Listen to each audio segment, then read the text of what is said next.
আজকে আমরা কার্ভেচার টেন্সরের একটা গুরুত্বপূর্ণ একটা অঙ্ক আজকে আমরা সমাধান করব। তো অঙ্কটা হচ্ছে যে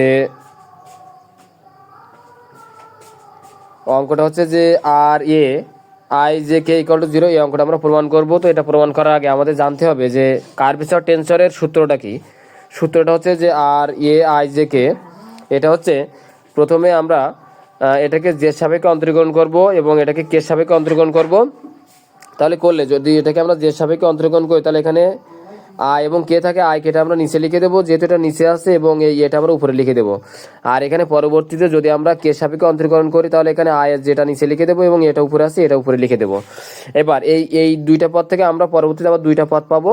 প্রথম পদের জন্য আমরা এই প্রথম পদটা পাবো এবং দ্বিতীয় পদের জন্য আমরা এই দ্বিতীয় পদটা পাবো। তাহলে প্রথম পদের জন্য আমরা প্রথম পদটা কীভাবে পাবো সেটা আমরা দেখি। প্রথমে আই কেটা লিখে দেবো, এখানে আই কেটা লিখে দেবো। লিখে দেওয়ার পরে এখানে আমাদের থাকে কি, আই কেটা চলে গেলে এখানে এ থাকে আর এখানে আমাদের জে থাকে। তাহলে এখানে এটা উপরে আসে উপরে দিয়ে দেবো, যেটা নিচে আছে নিচে দিয়ে দেবো, এবং এখানে আমরা একটা ডামি সূচক নিয়ে আসবো বি, যেটা বি আর বি কেটে যায়, কেটে গেলে আমাদের আগের অবস্থানে চলে আসে। পরবর্তীতে যদি আমরা একইভাবে পরের পদটা নিয়ে আসি তাহলে এখানে আয়া যে ছিল আমরা আয়া যেটা লিখে দেবো। লিখে দেওয়ার পরে আমরা এখানে আমরা আয়া যেটা লিখে দেওয়ার পরে আমাদের এখানে একটা কে থাকে এবং উপরে একটা আর থাকে। তাহলে এখানে এই কেটা লিখে দিলাম, এখানে আর লিখে দিলাম প্রথম শ্রেণীর ক্রিস্টোফেল প্রতীক অনুসারে। তাহলে এখান থেকে আমরা একটা দামি সূচক নিয়ে আসবো বি, এবং এই বি এখানে কেটে যায়, কেটে গেলে আগের অবস্থানে চলে আসে। তাহলে এটাকে দিলাম আমরা 1 নম্বর সমীকরণ। তাহলে এখানে 1 নম্বর সমীকরণ যদি আমরা আই ইকুয়াল টু এ বসাই তাহলে আমাদের প্রমাণটা সহজে আমরা করতে পারবো। তাহলে আই ইকুয়াল টু যদি আমরা এ বসাই, অথবা যদি আমরা দামি সূচক পরিবর্তন করি, অর্থাৎ এ ইকুয়াল টু যদি বি বসাই তাহলে আমরা এই প্রমাণটা করতে পারবো। অর্থাৎ আই ইকুয়াল টু যদি এ বসাই তাহলে প্রমাণটা করতে পারবো, এবং যদি আমরা দামি সূচক পরিবর্তন করি অর্থাৎ এ ইকুয়াল টু বি বসাই তাহলেও আমরা প্রমাণটা করতে পারবো।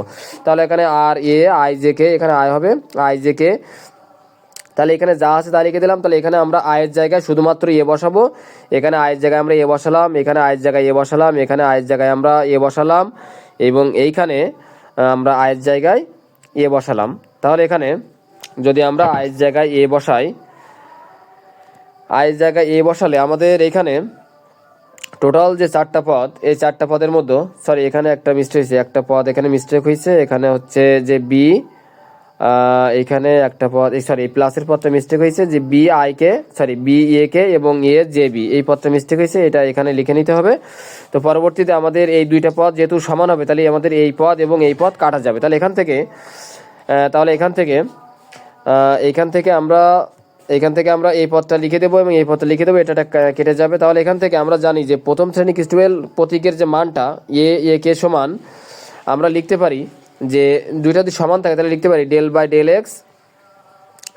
Del x ln root over G. এখান থেকে আমরা ডেল বাই ডেল এক্স কে, এখান থেকে আমরা কে লিখতে পারি যে কে ডেল এক্স কে, যেহেতু এখানে কে ছিল, del by del x K loan root over G minus এখানে ডেল বাই ডেল এক্স কে এখানে যা আছে তাই, এবং জে এর মানটা হচ্ছে যে del by del x J ln root over G. তাহলে এখান থেকে ডেল গুণ করে ডেল স্কোয়ার আর ডেল এক্স জেড, এবং এখান থেকে ডেল এক্স জেড এবং ডেল এক্স কে গুণ করলে হচ্ছে এখানে ডেল এক্স জে এবং ডেল এক্স কে লন রুট ওভার জি মাইনাস এখান থেকে গুণ করলে হচ্ছে ডেল গুণ করলে ডেল স্কোয়ার আর ডেল এক্স কে এবং ডেল এক্স জে গুণ করলে হচ্ছে ডেল এক্স জে এবং ডেল এক্স কে লন রুট ওভার জি। তাহলে এখান থেকে যেহেতু দুইটা সমান তাহলে আমরা দুইটা কেটে দিতে পারি। তাহলে দুইটা কেটে দিলে এখানে 0 হবে। তবে পরীক্ষার হলে আমাদের কাটাকাটি করার দরকার নেই, শুধু আমাদের এটা 0 লিখে দিলে হবে। তাহলে এটা হলো প্রমাণিত।